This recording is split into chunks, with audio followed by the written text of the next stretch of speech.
Hala, bakit ka nakapula? Bawal yan. Bakit naman po? Wala na akong masuot eh. Hindi mo ba alam na ma-o-offend ang patay dahil nakapula ka? Hindi mo naman birthday. Lo.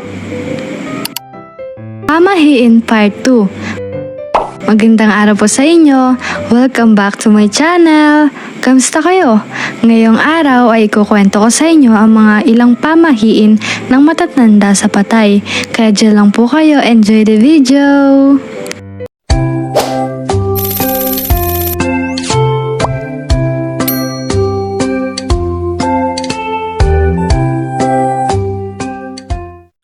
Una, sabi nila, dapat daw na kurutin ang sinumang bumahing sa burol dahil ito daw ay simbolo na nag-iimbita ka daw ng kaluluwa na dalawin ka.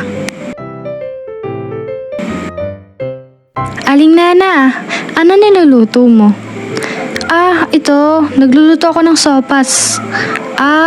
Okay po.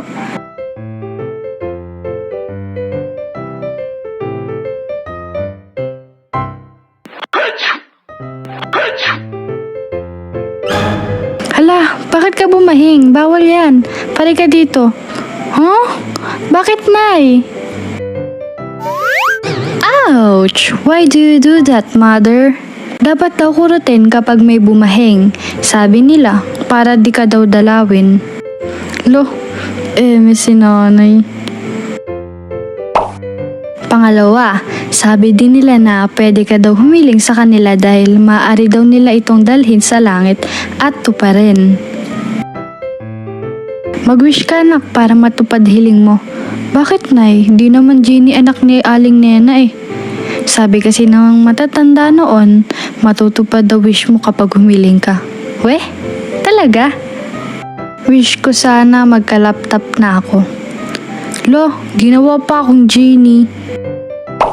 Pangatlo, bawal daw dumiretso ng uwi pagkagaling ng burol para daw maligaw ang kaluluwa at hindi ka nito sundan. Ito ay tinatawag din nilang pagpag.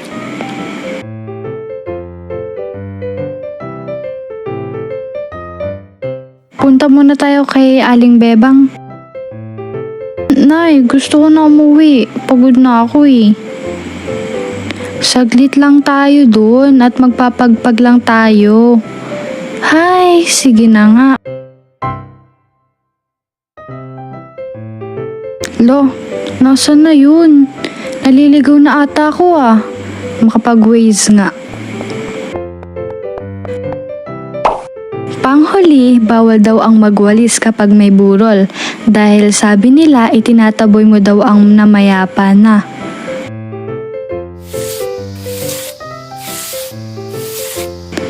Ay bata ka, bakit ka nagwalis, Ning? Bakit po ang kalat eh? Ay nako, bawal daw yan, sabi ng matatanda.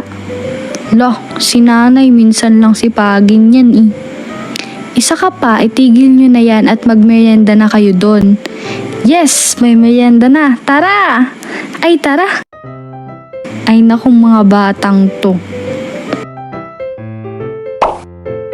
Kayo ba, naniniwala ba kayo sa pamahiin? Kung ako tatanungin ay hindi ako naniniwala. Para sa akin kasi ay panakot lang nila yon.